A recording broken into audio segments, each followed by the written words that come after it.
The conference room aboard the neutral space station felt colder than usual.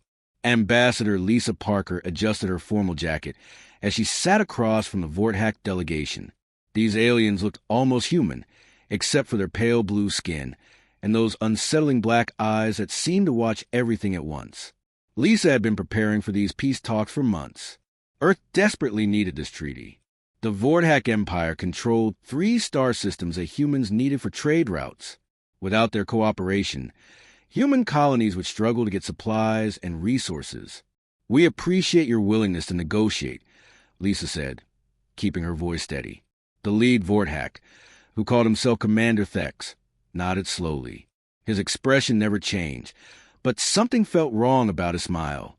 Dr. James Mitchell stood near the back wall, monitoring the meeting as the chief medical officer. He noticed how the aliens kept glancing at each other with what looked like anticipation.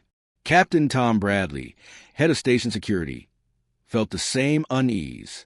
He had fought in 3 different conflicts and learned to trust his instincts when something felt off. The negotiations started smoothly. Both sides discussed trade agreements and shipping lanes.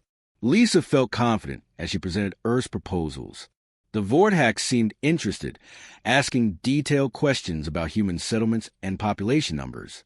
Too detailed, she thought, but pushed the concern aside. 2 hours into the meeting, Commander Thex offered refreshments.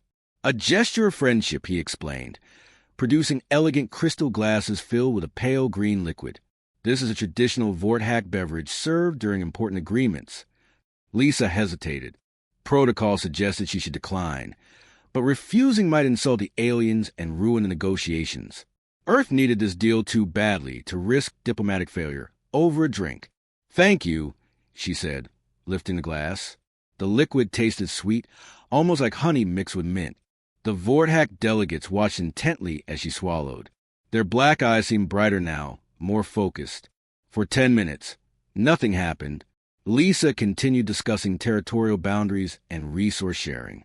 Then she felt it, a tiny tingling sensation in her fingertips that quickly spread up her arms. "Are you well, Ambassador?" Commander Thex asked, but his tone carried no real concern. If anything, he sounded curious, like a scientist observing an experiment. Lisa tried to respond, but her tongue felt thick and heavy. The tingling became burning as it reached her chest. Her heart started racing, pounding so hard she could hear in her ears. The room began spinning, and she gripped the table to steady herself.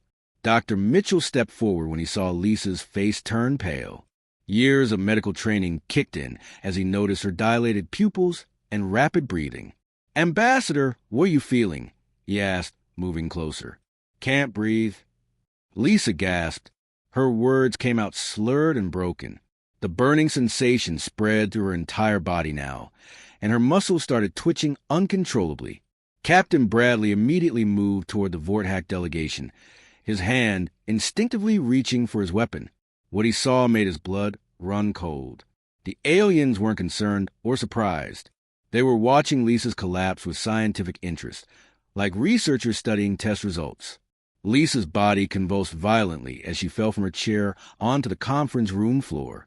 Her back arched as waves of pain shot through her nervous system. Dr. Mitchell dropped to his knees beside her, checking her pulse and breathing while calling for his medical team over his communicator. "Emergency medical response to conference room Alpha. Ambassador down, possible poisoning," he said quickly, then focused on Lisa. Her pulse was dangerously fast, and her skin felt like it was on fire. Commander Thex and his delegation remained seated, showing no intention of helping or calling for assistance. One of them even took out what looked like a recording device, documenting Lisa's condition as she fought for her life. What was in that drink? Captain Bradley demanded, his weapon now drawn and pointed at the lead Vorthack. "Nothing harmful to our species," Commander Thex replied calmly. "We were simply curious about human biological responses to certain compounds. This information will prove quite valuable for our future interactions." The horrible realization hit both Dr. Mitchell and Captain Bradley at the same moment. This wasn't a diplomatic meeting gone wrong. This was never meant to be a real negotiation. The Vorthack had planned this from the beginning. They had used Lisa as a test subject to study human weaknesses. As Dr. Mitchell worked desperately to stabilize Lisa's convulsing body, Captain Bradley understood the terrifying truth. If the aliens were testing biological weapons on human diplomats, it meant they were preparing for something much worse than failed trade negotiations. They were preparing for war. The medical bay hummed with urgent activity as Dr. James Mitchell worked frantically over Lisa's unconscious form. Her body lay still now, but the machines around her bed told a different story. Her heart rate jumped between dangerously high and terrifyingly low. Her brain activity showed patterns he had never seen before in 20 years of medicine. Her nervous system is completely scrambled, Dr. Mitchell muttered to his assistant, Nurse Helen Davis. Whatever they gave her, it's not just attacking her organs. It's rewriting how her entire body functions. Lisa's skin had turned an unhealthy gray color, and her breathing came in short, irregular gasps. Every few minutes, her muscles would spasm violently, forcing the medical team to hold her down to prevent injury. The toxin seemed designed to cause maximum suffering, while keeping the victim alive long enough to study the effects. Dr. Mitchell drew another blood sample, his fifth in 2 hours. Under the microscope, Lisa's blood cells looked wrong. They were changing shape, breaking apart, and reforming in ways that defied everything he knew about human biology. This wasn't just poison. This was biological warfare at a level beyond anything Earth had ever encountered. Doctor, her temperature is dropping again, Nurse Davis called out, adjusting the warming blankets around Lisa's trembling body. Should I increase the heat? No. Let her body try to fight this naturally first, Dr. Mitchell replied, though he wasn't sure natural methods would work against alien biotechnology. He needed to understand what they were dealing with before he could find a cure. 3 floors above the medical bay, Intelligence Officer Kate Wells sat in the station's communications center, her eyes glued to multiple screens showing intercepted alien transmissions. Since Lisa's collapse, she had been monitoring all Vorthack communications, hoping to find answers about the attack. What she discovered made her stomach turn cold. Captain Bradley, you need to see this immediately. Kate called over her secure communicator. Her voice carried an urgency that made Tom Bradley rush to her station within minutes. What did you find? He asked, looking over her shoulder at the decoded messages scrolling across her screen. The Vorthack had been planning this for months, Kate explained, pointing to specific transmission logs. Look at these communication dates. They've been discussing something called Human Biological Assessment Project since before they even requested these peace talks. Captain Bradley read the translated messages, his face growing darker with each line. The aliens had never intended to negotiate. They had specifically requested Lisa Parker as Earth's ambassador because her genetic profile matched what they called a standard human baseline. They wanted to test their biological weapons on someone who represented the average human population. There's more, Kate continued, pulling up another set of intercepted communications. These messages were sent just 30 minutes ago, right after Lisa collapsed. They're reporting the test results to someone called the War Planning Council. The messages contain detailed descriptions of Lisa's physical responses to the toxin.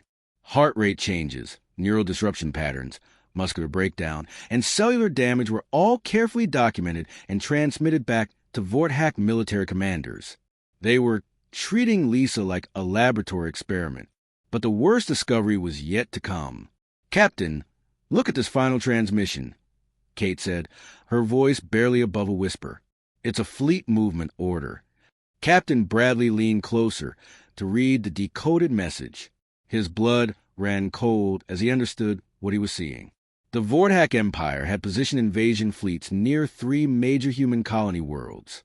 The fleets had been waiting for the biological test results before proceeding with their attack plans. They're going to use this poison on entire populations, he realized aloud. Lisa wasn't just a victim. She was a test run for genocide. Kate nodded grimly. The messages indicate they plan to deploy the toxin through water supplies and air systems on human worlds.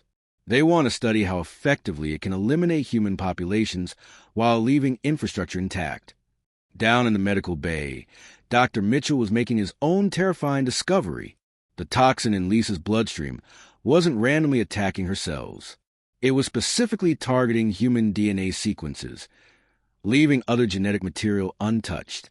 This explained why the aliens could handle the substance safely while it devastated human biology.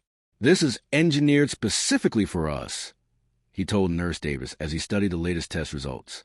"They've created a weapon that only kills humans. Everything else would survive."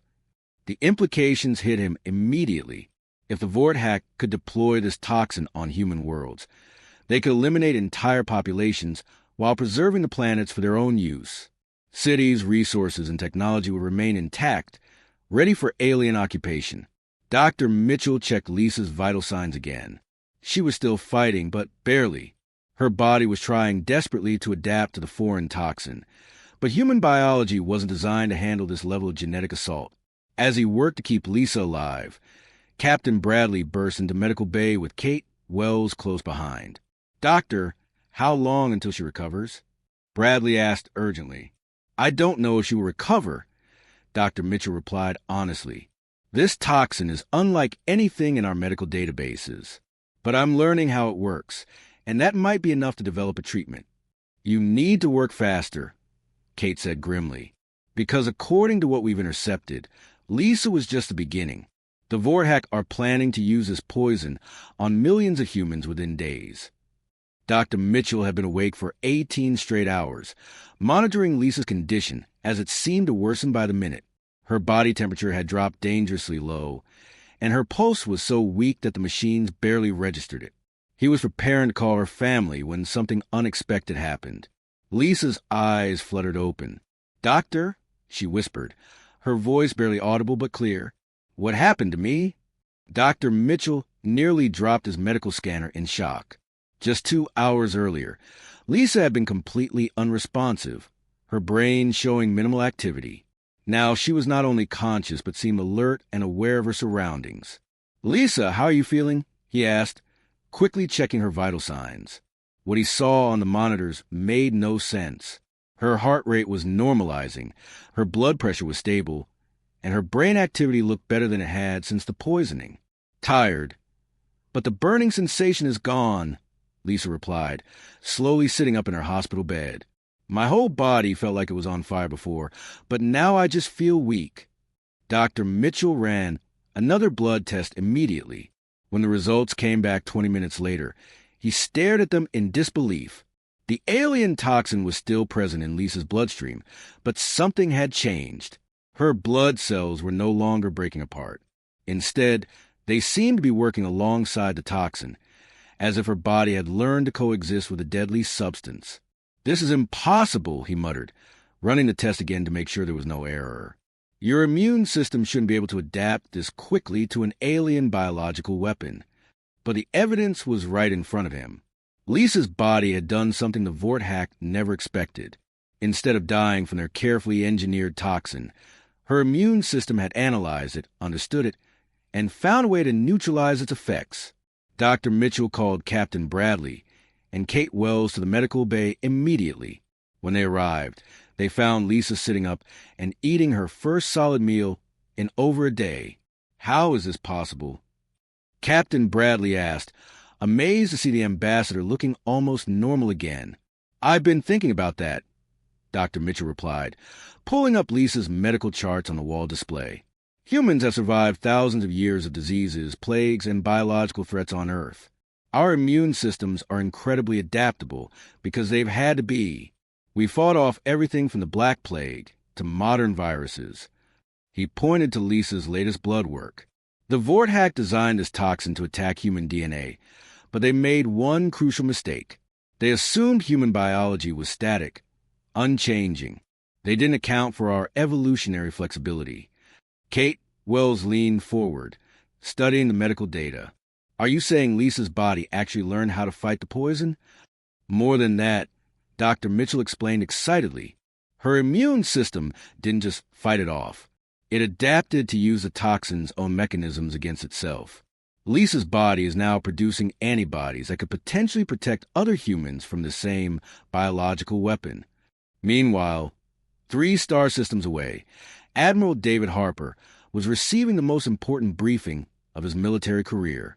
The communication from Captain Bradley had reached Earth's Defense Headquarters just as satellite networks detected massive Vorthack fleet movements toward human colony worlds. They're planning to hit our 3 most populated colonies simultaneously, Admiral Harper's intelligence chief reported. Best estimates show they'll arrive within 72 hours.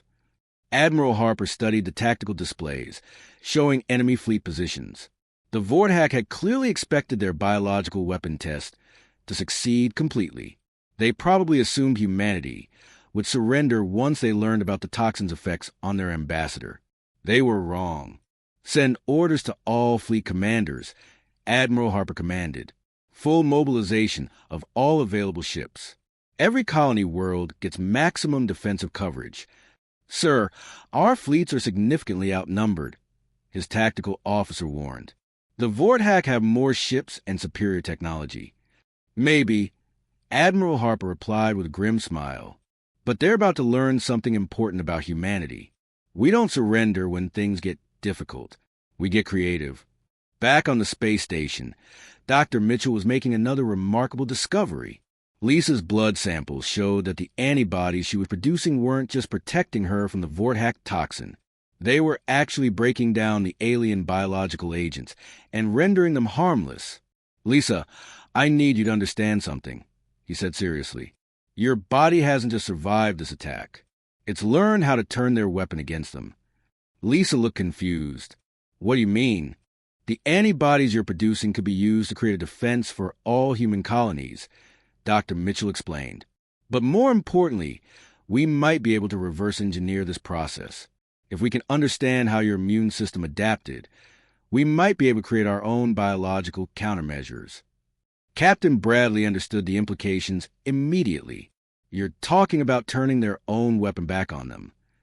Exactly, Dr. Mitchell nodded. The Vorthack thought they were testing our weakness. Instead, they just taught us how to fight back. As news of Lisa's recovery spread through human space, something unexpected happened. Instead of panic and surrender, colonies began preparing for war with renewed determination. The aliens had shown their hand too early, and humanity was ready to show them why Earth had produced survivors for millions of years. The Vorthack had made a fatal error. They had underestimated the one thing that made humans truly dangerous: their ability to adapt, survive, and fight back against impossible odds.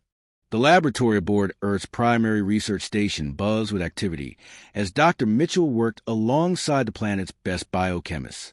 Lisa's blood samples had been transported under maximum security, and now teams of scientists were racing against time to unlock the secrets of her remarkable immunity. We've isolated the key antibodies, announced Dr. Rebecca Chong, head of the Biological Warfare Defense Program. Lisa's immune system created something we've never seen before. These antibodies don't just neutralize the Vorthack toxin. They actually break it down into compounds that could be harmful to alien biology. Dr. Mitchell studied the lab results with growing excitement. It's like her body created a biological mirror. Whatever the Vorthack designed to hurt us, Lisa's immunity has turned it into something that could hurt them instead. Within 48 hours, the human research teams had developed what they called the adaptive response compound. Unlike the Vorthack toxin, which required direct injection, this new weapon could be dispersed through air systems or released as an aerosol. Most importantly, it was completely harmless to human biology, while potentially devastating to Vorthack physiology. Captain Tom Bradley received his new orders directly from Admiral Harper. He was to lead a specialized strike force of 12 ships, each equipped with a new biological countermeasure. Their mission was simple but dangerous: get close enough to the Vorthack invasion fleets to deploy the weapon before the aliens could attack human colonies. Remember, we only get one shot at this, Captain Bradley told his squadron leaders during the final briefing. The Vorthack don't know we've developed a counterweapon. The element of surprise is our only advantage. Lieutenant Commander Amy Foster, his second-in-command, raised a concern. Sir, what if their environmental systems filter out our compound before it can take effect? That's why we're hitting them during their shift changes, Bradley replied, pointing to intelligence reports on the main screen. Kate Wells intercepted their duty schedules. We know exactly when they open their internal airlocks to rotate crew members between sections. That's when their air systems are most vulnerable. The human strike force approached the first Vorthack fleet under complete communication silence. The alien ships were massive, each one 3 times larger than the biggest human vessel. They moved in perfect formation toward the human colony world of New Terra, confident in their technological superiority. Captain Bradley watched the enemy fleet through his ship's tactical display. All units, maintain stealth approach. Wait for my signal. The Vorthack ships showed no sign of detecting the smaller human vessels. Their sensors were probably focused on the colony world ahead, not expecting any resistance from behind. This overconfidence was about to become their downfall. Target acquired. Reported the weapons officer on Bradley's ship. Enemy flagship is beginning crew rotation procedures. Bradley watched as airlocks open along the massive alien vessel's hull. All units, deploy countermeasure now. 12 human ships simultaneously released clouds of the adaptive response compound directly into Vorthack fleet's path. The invisible aerosol spread quickly through space, drawn into the alien ship's air intake systems as they continued their approach to New Terra. For the first 10 minutes, nothing seemed to happen. The Vorthack fleet maintained course and speed, apparently unaffected by the human attack. Captain Bradley began to worry that their biological weapon had failed. Then the alien communications channels exploded with panic transmissions. Emergency protocols activated on all ships. Kate Wells reported, monitoring the intercepted messages from her position aboard Bradley's command vessel. They're reporting widespread crew incapacitation across the entire fleet. Through their tactical displays, the human crews watched as the Vorthack formation began to fall apart. Ships started drifting off course as their navigation systems apparently malfunctioned. Several vessels began spinning slowly, as if their attitude control had failed. "It's working," Dr. Mitchell said with amazement, monitoring the biological effects from the strike force's mobile laboratory. "The compound is affecting their nervous systems just like their toxin affected Lisa, but their biology can't adapt like ours did." The Vorthack flagship suddenly veered away from New Terra, abandoning its attack course. One by one, the other alien ships followed, their perfect formation dissolving into chaos as crews struggled with the effects of humanity's biological counterstrike. "Fleet-wide retreat signal detected," Kate Wells announced. "All enemy vessels are disengaging and withdrawing to jump points." Captain Bradley allowed himself a moment of satisfaction as he watched the alien armada flee.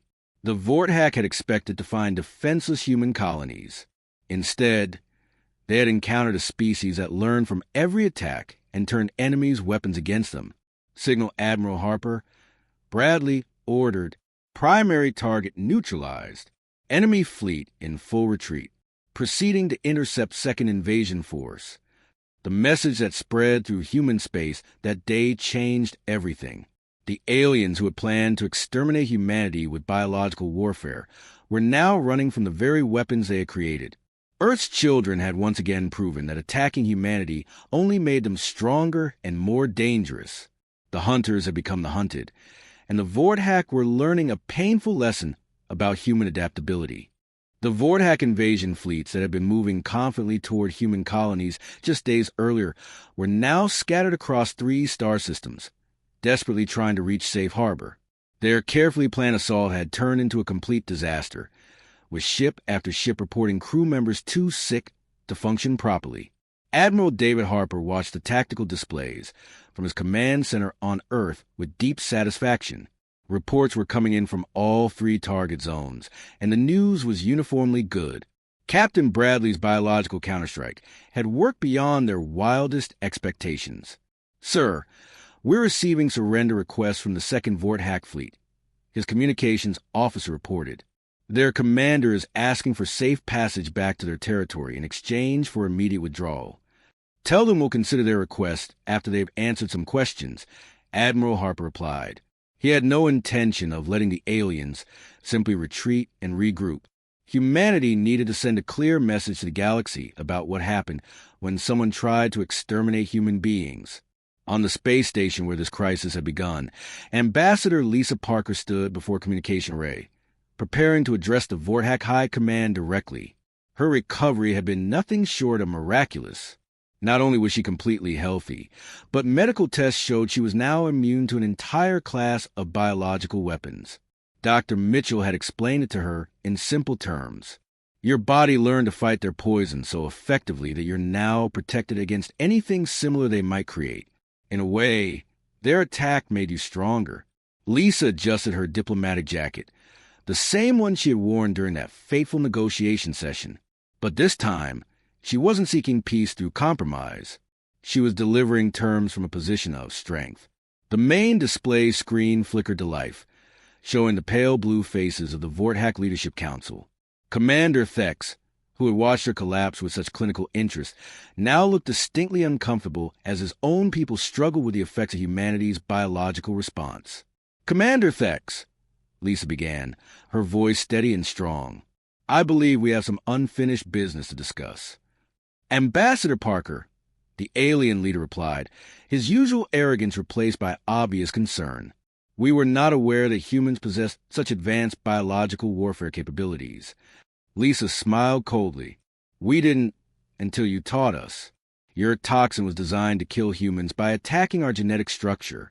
Unfortunately for you, human biology doesn't give up easily.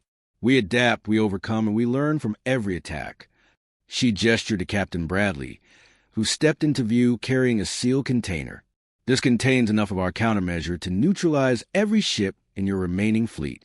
Unlike your poison, which required direct injection, ours can be deployed through any atmospheric system. Your environmental suits won't protect you." The Vorthack Council members exchanged worried glances. Their biological weapons expertise, which they had considered their greatest advantage, had become their greatest vulnerability. They had never encountered a species that could reverse engineer and improve upon alien biotechnology within days of first exposure. "What are your terms?" Commander Thex asked reluctantly. "Complete withdrawal of all Vorthack military forces from human space," Lisa stated firmly. "Full disclosure of all biological weapons in your arsenal, so we can develop appropriate defenses, and reparations to the colonies you intended to genocide. And if we refuse," one of the other council members challenged. Lisa's expression hardened. "Then we demonstrate what happens when humans get serious about biological warfare. We've already proven we can turn your own weapons against you. Imagine what we could create if we put our full scientific resources into developing something specifically designed to target Vorthack physiology." The threat wasn't empty, and everyone in the room knew it. Human research teams were already analyzing captured Vorthack biological samples, learning everything they could about alien genetics and vulnerabilities. If this conflict continued, humanity would have every advantage. Captain Bradley added his own warning. "Our countermeasure is already being mass-produced. Every human ship, every colony, every space station will soon be equipped with biological weapons that your people can't defend against. The question is whether you want to find out how effective they are." The Vorthack High Command huddled together for several minutes, speaking in their own language through what appeared to be a private communication channel. When they turned back to the humans, their decision was clear. "We accept your terms," Commander Thex announced formally. "All Vorthack forces will withdraw from human territory immediately."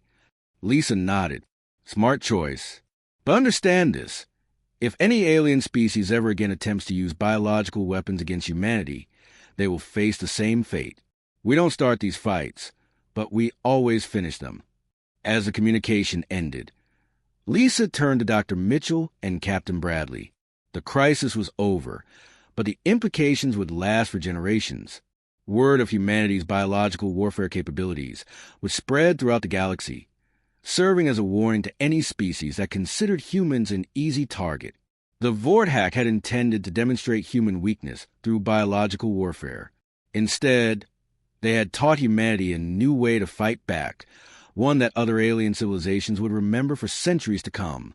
Sometimes, the best way to ensure peace was to prove that attacking humanity only made them more dangerous.